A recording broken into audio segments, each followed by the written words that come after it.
BBC Hindi के Facebook live में आपका स्वागत है और आज आप देख रहे हैं मेरे यानी सलमान रवि के साथ। और इस वक्त हमारे साथ एक बहुत बड़ी शख्सियत हैं और किसी परिचय के मोहताज नहीं है। जी हाँ, बिल्कुल आपने सही समझा। डॉक्टर सुब्रमण्यम स्वामी ये पेशे से वकील भी हैं, एक जाने माने पॉलिटिशियन भी हैं और सोशल मीडिया पर इनके अरबों फॉलोअर्स भी हैं। और कमाल की बात यह है कि हर विषय पर इनकी टिप्पणी आती है, चाहे वो मालदीव्स का मामला हो, चाहे वो पेट्रोल का मामला हो, चाहे वो कोई मामला हो, चाहे वो राजनीति का हो। तो आज हम बात करते हैं सबसे ज्वलंत जो मुद्दा है उससे शुरू करते हैं। राम मंदिर और बाबरी मस्जिद का जो विवाद चल रहा है उस पर धर्म संसद हुई। शिवसेना ने की, विश्व हिंदू परिषद उसमें शामिल हुआ, लेकिन भारतीय जनता पार्टी इसमें कहीं बीच में नजर नहीं आई। तो डॉक्टर साहब, आप को क्या लगता है कि क्यों बीजेपी थोड़ा सा दूर रही इन सब चीजों से? क्या उद्धव ठाकरे को ज्यादा माइलेज मिलता है इस वजह से? नहीं, बीजेपी तो दूर रहना चाहिए, वो तो सत्तारूढ़ दल है। और वैसे मेरी याचिका है सुप्रीम कोर्ट में, और मैं तो शुद्ध बीजेपी हूँ। और लेकिन बात यह है कि इसको कोई पार्टी का सवाल बनाना नहीं चाहिए। खेद की बात है कि हमारे देश में सिर्फ बीजेपी और आरएसएस और विश्व हिंदू परिषद ने ही इस सवाल को उठाया है। सीधी बात यह है कि एक मंदिर पहले था, ये आर्कियोलॉजिकल सर्वे ऑफ इंडिया ने अब सिद्ध कर दिया है। और उसके बाद मस्जिद बनी और 1949 में वो मस्जिद मंदिर बन गई थी, क्योंकि लोग किसी तरीके से मूर्तियाँ वहाँ प्रवेश हो गए और फिर ताला लग गई। फिर राजीव गांधी ने ताला खुलवाया और खुलेआम पूजा होने लगी। तो वो तो मस्जिद कभी 49 के बाद तो रहा नहीं। और इस्लाम धर्म में और सुप्रीम कोर्ट ने इसकी दो बार पुष्टि कर दी, मेरी याचिका में भी पुष्टि कर दी अभी फ़िलहाल, कि मस्जिद अनिवार्य हिस्सा नहीं है, क्योंकि नमाज तो कहीं भी पढ़ा जा सकता है। तो इसीलिए मैं समझता हूँ कि जब ये राम का जन्मभूमि है और आस्था के अनुसार एक तथाकथित जगह में पैदा हुए, तो मंदिर में पहले वो जो मंदिर था उसको दोबारा बनाना, ये सारा समाज को इसको मानना चाहिए। लेकिन ये शिवसेना ने जो किया, वो ठीक है, उनको वो हमारे सहयोगी हैं। सहयोगी कहाँ, वो तो आपके खिलाफ सामना में लिख रहे हैं। लोकतंत्र में ये इतना तो हमें ढील देना चाहिए। तो क्या ऐसा नहीं लगता है कि इतना सब कुछ बोलने के बाद भी बीजेपी और शिवसेना का साथ चल रहा है? मैं दावा कर सकता हूँ कि किसी हालत में दोनों टूटेंगे नहीं टूटेंगे, लेकिन संकेत तो वैसे मिल रहे हैं टूटने हाँ, तो संकेत हमारे लोग बहुत जल्दी, क्योंकि अंग्रेज़ों की जाने के बाद जो संस्कृति है कि थोड़ा भी डिविएशन होगा तो कुछ मामला गड़बड़ है। मेरे पास एक चिट्ठी है आपकी जो आपने सैयद शहाबुद्दीन को लिखी थी, 1987 की है, बहुत पहले की। आप बीजेपी में नहीं थे उस वक्त। नहीं, मैं तो जनता पार्टी का अध्यक्ष। और उसमें आपने लास्ट लाइन में ये लिखा है कि I can fight with you on other injustices being heaped on the Muslim community. Yes, मैं नहीं किया। अब हशिमपुरा किसने जीत कर दिया अभी हाई कोर्ट में? मेरा याचिका ही में तो जो जिनको रिहा किया लोअर कोर्ट्स ने, उसको हमने सजा दिलवाई आजीवन कारावास का। तो मैं तो लड़ूंगा जहाँ भी अन्याय हो, लेकिन हिंदुओं के साथ बहुत अन्याय हुआ है और जवाहरलाल नेहरू के पीरियड में इसको 10 गुना ज़्यादा कर दिया था, तो उसको ठीक करना है और बाकी लोग भी इसमें सहयोग करनी चाहिए। और लगे में लगा एक मामला आ गया करतारपुर जो कॉरिडोर का, उस पर भी आपने कहा कि दोनों मंत्रियों को नहीं जाना चाहिए। क्यों नहीं जाना चाहिए? देखिए, जहाँ ये तो भारत सरकार की पहल थी कि कॉरिडोर भारत सरकार ने गलत किया। प्रधानमंत्री को उस पे श्रेय दिया कि उन्होंने बनवाया। नहीं, वो तो अलग बात है। अब बनवाने के लिए आदेश देने के लिए कोई हर्जा नहीं, इसके त्यौहार जैसे इसको मनवाना, ये तो इसके माने सामान्यीकरण हो रहा है। और उसी दिन 26/11 के उत्साह में एक कमरे में सारे लोग खुशी मना रहे थे, आतंकवादी लोग, जिसमें पाकिस्तान सरकार के नुमाइंदे भी वहाँ उपस्थित थे। ये आज की खबर है। नहीं, लेकिन अगर कोई मंत्री यहाँ से जाता है, सरकार का मंत्री, तो इसमें हर्ज क्या है? हर्ज ये है कि उससे एक सम्मान मिलती है, और पाकिस्तान की प्रपोज़ल थी और उसको हमने सम्मान दिया। ये मैं समझता हूँ कि आज की परिस्थिति में थोड़ा भी किंचित भी ये सम्मान मिलनी नहीं चाहिए। अब बात फिर से राम मंदिर पर ये आती है कि आपने कहा था फरवरी तक बनेगा, लेकिन लोग मांग कर रहे हैं कि दिसंबर में ही जो है सरकार अध्यादेश लेकर आए और वो बने। आप ने ट्वीट भी किया इसको लेकर। नहीं भाई, देखिए, 2 याचिकाएं हैं, लोग भूल जाते हैं। हाँ, इलाहाबाद हाईकोर्ट में एक ही था कि संपत्ति किसका है, सुन्नी वक्फ बोर्ड का है या जिन लोग ट्रस्टीज थे एक पुरानी मंदिर की। मैंने फिर साढ़े 7 साल के लिए 2010 के बाद किसी ने एक दिन की भी सुनवाई इसमें नहीं की, अपील की। तब मुझे जब अशोक सिंघल ने कहा कि मेरे काल में तो नहीं होने वाला है तो तुम इसको ले लो, तो मैंने फिर कैसे अंदर आऊं इसकी सोच में मैंने एक नया रास्ता ढूंढा कि ये मेरा मूलभूत अधिकार है वहाँ पूजा करने के लिए, धारा 25 कॉन्स्टिट्यूशन के, और ये मुझे आज उससे मुझे वंचित किया जा रहा है। मैं पूजा ठीक से नहीं कर सकता हूँ, अर्चना नहीं कर सकता हूँ। एक झोंपड़ी में, एक तंबू में एक 2-3 मूर्तियाँ हैं, बस उसी को हम मंदिर मान रहे हैं। तो मैंने ये कहा कि मेरे मूलभूत अधिकार के कारण मुझे ये सारा मंदिर बनाने के अधिकार देने चाहिए, और मस्जिद जहाँ है वो अनिवार्य हिस्सा नहीं है। और ये 94 में सुप्रीम कोर्ट ने कॉन्स्टिट्यूशनल बेंच में तय किया था। परंतु मेरी याचिका आने के कारण कांग्रेस के जो नेता थे, वकील थे, उन्होंने इसको दोबारा पुनर्विचार करने के लिए चुनाव के बाद के लिए कहा। नहीं, वो तो चुनाव के बाद, परंतु इस विषय कि अनिवार्य हिस्सा है कि नहीं मस्जिद, इस पर उन्होंने एक 7 सदस्यों का एक कॉन्स्टिट्यूशनल बेंच बना के रिव्यू करना चाहिए। उसमें हम जीत गए। अब मेरी याचिका की सुनवाई की बाकी है।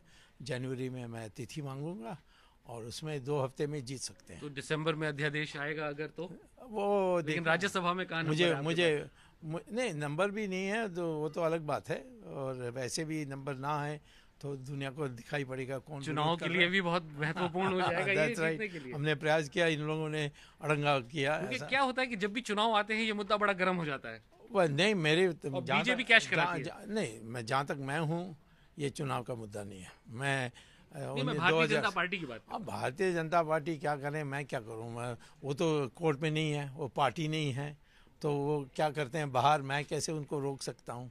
मैं ये कहता हूँ कि मैंने तो कोर्ट में तो मैं ही हूँ और कोई नहीं है। आप देख रहे हैं बीबीसी हिंदी का फेसबुक लाइव, और जो लोग बाद में जुड़े हैं मैं बताऊं कि आज हमारे साथ सांसद हैं भारतीय जनता पार्टी के राज्यसभा के डॉक्टर सुब्रमण्यम स्वामी, वो शामिल हैं और आप उनसे ये सवाल पूछ सकते हैं क्योंकि एक इंटरैक्टिव प्रोग्राम है। आपके दिए गए सवाल मैं डॉक्टर साहब से पूछूंगा। कुछ लोगों ने हालांकि उस मामले पे मैं आ रहा था, लेकिन मैं इसको बाद में पूछूंगा। राजेश मिश्रा पूछते हैं मंत्रिमंडल में शामिल ना होने का कोई अफसोस है क्या? अब तो सरकारी खत्म हो रही है। नहीं, मुझे क्यों अफसोस होना चाहिए? अफसोस उन लोगों को होना चाहिए जिन्होंने मुझे बाहर रखा। अच्छा, बात आती है जब पॉलिटिक्स की और मंत्रिमंडल की, तो 1998 में आप मदुरई से लड़े थे, और चूंकि बात ब्राह्मण की हो रही है, वो ट्विटर पे जो है कि ब्राह्मण विरोधी क्षेत्र है, वो पेट्रियार्कल जो है सोसाइटी वो, तो मदुरई में जो आपने इलेक्शन लड़ा, तो वो तो क्रिश्चियंस ज्यादा है वहाँ पे। नहीं, क्रिश्चियंस बहुत कम है। तो ब्राह्मण थे क्या जिन्होंने वोट डाला? ब्राह्मण नहीं, ब्राह्मण बहुत कम है। सारे देखे, वही मैं कह रहा हूँ कि इस देश में लोगों को समझाओगे तो वो वोट दे देंगे। वो सीट जयललिता कभी नहीं जीत सकी, उनकी पार्टी। सिर्फ मार्क्सिस्ट जीतते थे या डीएमके जीतते थी, और मैंने पहली बार एक नया नमूना प्रस्तुत किया कि एक जिसको तथाकथित ब्राह्मण, मैं तो ये नहीं मानता हूँ कि ब्राह्मण पैदा होते हैं। ब्राह्मण जो ज्ञानी और त्यागी होते हैं वही ब्राह्मण होते हैं, और कोई नहीं होता है। सर, आपने कहा है कि Brahmins were targeted by British, आपका ट्वीट, उसके जवाब में आपने लिखा था कि Brahmins were targeted by British because they were dedicated to defend Hindutva. Hindutva is like a glue of Hindustan. British therefore made Brahmins poor and Babus in government department. Now, without birth ID, we must create a new cadre of Brahmins drawing from all varnas. तो Yes. ये तो quite opposite है जो आपने कहा. नहीं, बिल्कुल नहीं ऑपोजिट है। मैं यही कह रहा हूँ कि ज्ञानी और त्यागी हो गए तो अब ब्राह्मण है। Doesn't matter. अब वाल्मीकि महर्षि थे परंतु वो दलित परिवार में पैदा हुए। वेद व्यासा जिन्होंने महाभारत लिखी उनका माँ मछुआरा थी। कालिदासा तो जो कवियों की कवि थे महर्षि, वो तो जंगल में घूमते थे, वो तो वनवासी थे। और जो ऋषियों के ऋषि थे विश्वामित्र, वो तो क्षत्रिय घर में पैदा हुए। कि कहाँ है कि ब्राह्मण घर में पैदा होता है। अब आपके बहुत फेवरेट सब्जेक्ट पर आते हैं। जी आइए। ये बताइए कि आप कितने केज्ड पैरट्स हैं सरकार के?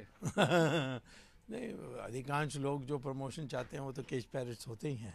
नहीं, चूंकि आपने गैंग ऑफ 4 का कहा, हाँ, और yes, फिर आपने ये भी कहा कि साहब जो कवर था वो ब्लो अप कर दिया गया। लेकिन एक बात और है कि आपने एक वक्त में अस्थाना साहब की तारीफ भी की अपनी ट्वीट में, जो मेरे पास मौजूद है यहाँ पर। और आपने कहा कि 2016 हाँ 2016 में आपने लिखा कि I can't say but Asthana is an honest tough officer. लेकिन उसके बाद आपका 18 अक्टूबर को ट्वीट आता है कि special director CBI Asthana by CBI it's because he is siding with P Chidambaram.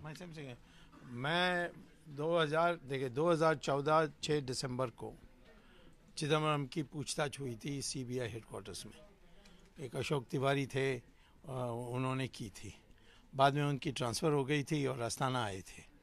और अस्थाना को मैं मिला था 2016 को। और 2016 को मैंने कहा कि ये केस जो है वो तो मैंने डाली है, सुप्रीम कोर्ट में मेरे नाम से है, और आपने अभी तक चार्जशीट नहीं फाइल की, कोई स्टेटस रिपोर्ट नहीं दी। उन्होंने कहा था, ये अगस्त की बात कर रहा हूँ 2016 की, मैं सितंबर एंड तक वचन करता हूँ कि मैं चार्जशीट फाइल कर दूँगा। 2016 में नहीं हुआ, 2017 में नहीं हुआ, 2018 में भी नहीं हुआ। तब बाद में पता लगा कि उसके रिश्ते चिदम्बरम से बन गए थे अप्रत्यक्ष रूप से। और जो चार्जशीट, जो स्टेटस रिपोर्ट थी सील कवर में, और चिदम्बरम के बेडरूम में जब एनफोर्समेंट डायरेक्टर ने रेड की, वो वहाँ मिला था। तो उसके बाद मुझे समझ में आ गई कि ये आने के बाद दिल्ली की जो पानी है उसने उसको ख़राब कर दिया। एक बात बताइए कि रॉबर्ट वाड्रा वाले मामले में आप क्यों खामोश हैं? क्योंकि सोनिया गांधी खुद उसको निकालनी चाहती है, भगानी चाहती है। ये कैसे हम मैं बता रहा हूँ अंदर की बात बता रहा हूँ कि इस प्रियंका गांधी को मुक्त करने के लिए इसकी छुट्टी करानी चाहती है। और वो जो खेमका बेचारे ऑफिसर थे वो तो दर की ठोकर खाए, और बहुत मदद किया। नहीं, शांत नहीं हुए, उनको दूसरा नौकरी मिला है, उनको स्पोर्ट्स में बैठा दिया। और तो ठीक है, पर तो उसको निकाला तो नहीं है, शंट नहीं हुए। तो आरबीआई के बारे में अगर बात की जाए तो क्या लग रहा है आपको कि ये enforcement directorate, income tax department, RBI, ये सब किस तरह से फंक्शन? ऐसा पहले कभी नहीं हुआ था कि इतनी कंट्रोवर्सी में ये ऑर्गेनाइजेशंस आए। रॉ का कवर ब्लो अप हो जाता है और आरबीआई में आपस की लड़ाई चलती है। This is unprecedented. नहीं, ये तो लोकतंत्र की जो विकास हो रही है उसका चिन्ह है। हाँ बिल्कुल, क्योंकि लोग खुलेआम बोलते हैं। मैं खुद क्या क्या नहीं बोलता हूँ। किसी और पार्टी में ऐसे मुझे छोड़ेंगे? सिर्फ बीजेपी में मुझे छूट है, बाकी किसी पार्टी में। लेकिन वाजपेयी जी ने तो आपको मंत्रिमंडल में रखना नहीं चाहा था। वो तो बहुत लोग नहीं रखने चाहते हैं। वो समझते हैं कि मैं छाए जाऊंगा और हो सकता है उन्हीं को ओवरटेक कर लूंगा, पता नहीं क्या डर है। ये बताइए, वाजपेयी ने जरूर मुझे बाहर रखा। यस, मैं ये जानना चाह रहा था कि अब जो स्टैंडर्ड आ गया है, जिस लेवल पर प्रचार होते हैं, जिस लेवल के पॉलिटिशियंस आ रहे हैं, जिस तरह से डिस्कोर्स हो गया है, पॉलिटिकल डिस्कोर्स पूरे कंट्री में, और चुनाव के मोड में हम हैं, असेंबली के इलेक्शंस चल रहे हैं, आ रहे हैं अब लोकसभा के चुनाव, आपको लगता नहीं है कि स्टैंडर्ड बहुत बुरी तरह से नीचे गिरा है और काफ़ी कालिक जो है पुत गई है, उस पर पूरी कीचड़ में आ गए हम? हाँ, गिरी है, ये तो इसमें तो कोई दो राय नहीं है, परंतु और अन्य चीज़ हो रहे हैं जिससे हमें आशा रखनी चाहिए।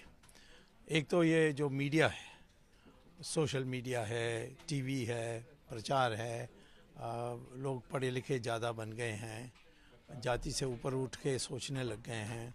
ये सारी जो ट्रेंड है, ये आने वाले 15 साल में हमारी राजनीति को फिर बदल देगी और स्वच्छ कर देगी।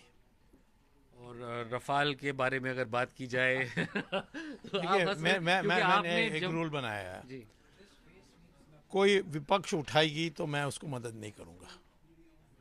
विपक्ष ने उठा दिया राफेल, और मैं क्यों इसके लिए बताऊं कि सच आपने क्या तो खुद भी कई मामले उठाए अपने नहीं से। नहीं, मैंने राफेल की जो सोनिया गांधी की 126 हवाई जहाज खरीदने की उसकी डील थी, डिमांड की थी आप। उसके में, और वो रद्द भी हो गया था। हाँ, रद्द भी हो गया, उसके बाद नया हुआ फिर। ये नहीं हुआ, अब इन्होंने उठा दी। जब दस्तखत होने के बाद तुरंत उठा तो दी। क्या डॉक्टर सुब्रमण्यम स्वामी चुप रहेंगे ये सब देखते हुए? मैं तो, मेरे पास 24 घंटे ही हैं, और मेरे समय का जो वितरण है उसमें मैं देखना होगा कि मैं तो कभी झूठ बोल नहीं सकता, मैं नहीं कह सकता हमारी पार्टी में कोई गलत काम करेगा तो मैं चुप नहीं रहूँगा, लेकिन मैं ये कहूँगा मुझे टाइम बांटने की बात है। तो जो दूसरे लोगों ने उठाया वो मेरे जैसे क्यों नहीं मेहनत करते? जाके पटियाला हाउस में मैंने नेशनल हेराल्ड में किया, वैसे ये राफेल में क्यों नहीं करते हैं? ये मैं पूछने चाहता हूँ। सब मेहनत मैं करूँ और फल वो खाएं, ये तो नहीं हो सकता। लेकिन ये चीज़ जो है मैं पूछा था उसका जवाब रह गया कि जो पॉलिटिकल सिचुएशन, मैंने कह दिया ना कि भविष्य में 15 क्या नहीं गिरा है। अगर मान लीजिए मैं 30 साल का नौजवान हूँ और मैं पॉलिटिक्स में आना चाहता हूँ, मुझे कितने साल लगेंगे अपनी जगह बनाने में? आप बताइए। आपके बेटा है या बेटी है, वो आज आएंगे तो 15 साल में वो अपने मेरिट पर ऊपर आ सकेंगे। आपको लगता है कि अभी मेरिट की कोई जगह है 15 साल के बाद किसी भी पॉलिटिकल पार्टी में? अभी तो नहीं है, परंतु 15 साल के बाद होगा। कुछ हम सवाल लेते हैं लोगों के। ये इंटरैक्टिव प्रोग्राम है जैसा कि आप जानते हैं, और डॉक्टर सुब्रमण्यम स्वामी साहब हमारे साथ खड़े हैं आपके सारे सवालों के जवाब देने। लिखते हैं अकील अहमद अंसारी कि ईवीएम को लेकर जो सवाल उठते हैं उस पर क्यों आप कुछ नहीं बोलते हैं?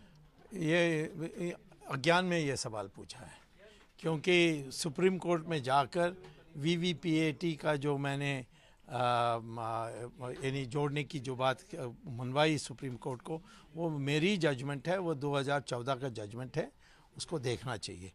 उसके बाद मुझे पूरा विश्वास है कि ईवीएम हर ईवीएम पर 2019 के लिए वचनबद्ध है हमारी सरकार और इलेक्शन कमीशन कि हर ईवीएम में वीवीपीएटी का जो चित्र दिखाती है कि कहाँ आपने वोट किया, और फिर एक पेपर डब्बा में गिरेगी जो डब्बा में सील करके रखे जाएगी, वो सिस्टम सारे देश में हर कॉन्स्टिट्यूंसी में आ जाएगा तो कोई धांधली नहीं हो सकता। आजकल तो उसको भी केज पैरेट के रूप में ही बोलते हैं। नहीं, वो तो बोलने वाले बहुत होते हैं, कोई सबूत नहीं है। ये भी सुप्रीम कोर्ट में जाए जैसे मैं गया था अब, और कहें कि ईवीएम को हटा दो और बैलेट पेपर्स लाओ, जैसे बैलेट पेपर में ऐसा धांधली नहीं होता, क्योंकि दूसरे कंट्रीज में तो शायद ईवीएम पे नहीं होता। कई अधिकांश, हाँ मैं तो अधिकांश देशों में, परंतु सुप्रीम कोर्ट ने मुझसे कहा कि ये इतना इफ़िशिएंट है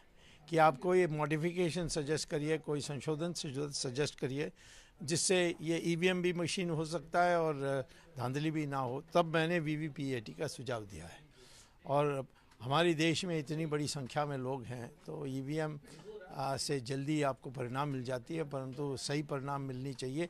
उसके लिए हर पोलिंग बूथ में वीवीपीएटी माने वो जो रिसीट देने वाली है, जो आप टेलीविज़न, छोटी सी टेलीविज़न स्क्रीन में देख सकते हैं, वैसे इंतज़ाम हो जाए तो कोई चिंता नहीं है। आप बीजेपी के मेंबर ऑफ पार्लियामेंट हैं, हालांकि बेबाक हैं और हमेशा बोलते हैं, अपनी गवर्नमेंट को भी क्रिटिसाइज करते हैं, और ज़्यादातर फाइनेंस मिनिस्टर आपके ज़्यादा बड़े दुश्मन नजर आते हैं। वो तो है ही। तो ये बताइए कि आर्थिक जो पॉलिसी है उससे आप कितने सहमत हैं? नहीं, ये कोई आर्थिक पॉलिसी कुछ नहीं है, ऐसा बाबू लोगों का काम है।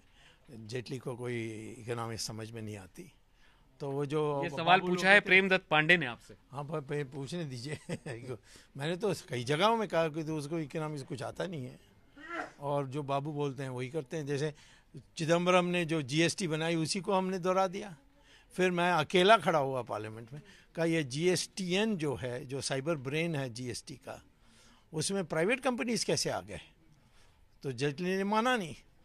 अब 1 साल के बाद प्रधानमंत्री ने वही किया जो मैंने कहा कि उसकी राष्ट्रीयकरण कर दिया। आपने कहा कि प्रधानमंत्री को बाबू मिसगाइड कर रहे हैं। नहीं, बाबू जरूर मिसगाइड करेंगे। ये बताइए, डिमोनेटाइजेशन बहुत अच्छी कदम थी, मैं भी उसके पक्ष में था 2014 में, परंतु मैंने कहा कि उसकी तैयारी ऐसे होनी चाहिए। कोई तैयारी नहीं हुई थी, उसकी सीधी जिम्मेदारी फाइनेंस मिनिस्ट्री की है।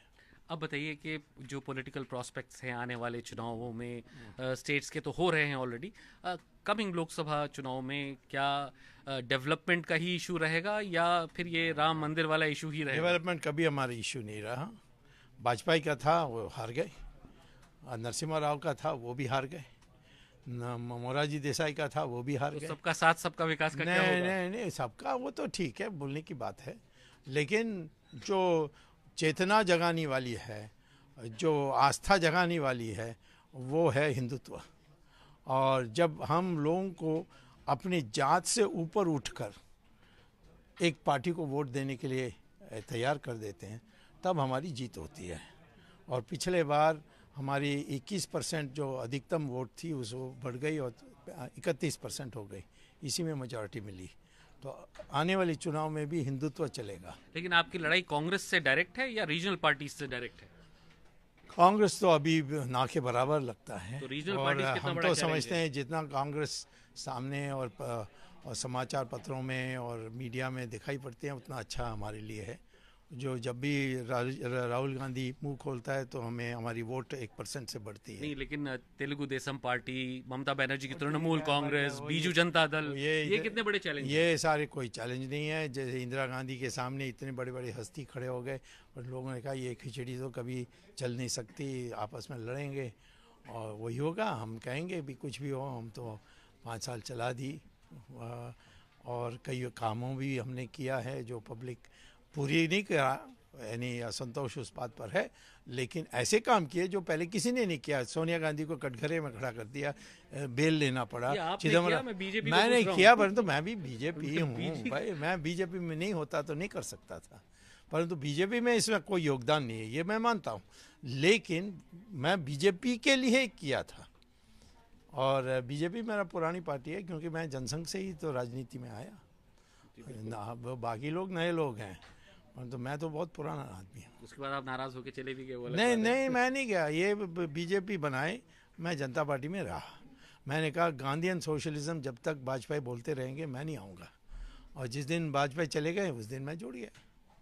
तो लेकिन आप तो गांधीनियन पॉलिसी को फॉलो करते, क्योंकि गांधी जी लोगों को लाते थे, नहीं गांधी को, टैलेंटेड लोगों को रिजाइन करवा के।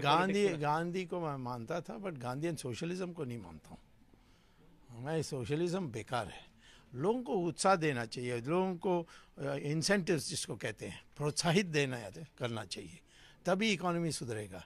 ये डराना, इनकम टैक्स बढ़ाना, ये सारी चीज़ों से कभी हमारे देश आगे नहीं बढ़ सकती। तो सुना आपने कितनी बेबाकी के साथ आज डॉक्टर सुब्रमण्यम स्वामी साहब ने अपनी बातें रखी, आपके सवालों का जवाब दिया। ये चर्चा यहाँ पर जारी रहेगी। आप इसमें नीचे दिए गए कमेंट बॉक्स में कमेंट करें, और मेरा एक अनुरोध है कि भाषा की शालीनता का ज़रूर ध्यान रखें, क्योंकि हमारे साथ महिलाएं भी जुड़ती हैं। हम अब शब्द अगर लिखेंगे तो शायद वो ना जुड़े, ना आप वैसे चाहेंगे ना हम चाहेंगे, और इसीलिए देखिए डॉक्टर स्वामी साहब भी मुस्कुरा रहे हैं। तो इसलिए शालीनता के साथ अपनी बात रखें, कड़ी से कड़ी बात आप कहें, लेकिन अच्छे शब्दों में उसे लिखें। और अगर ये फेसबुक लाइव आपको अच्छा लगा तो इसे शेयर करें। सलमान रवि, BBC, दिल्ली।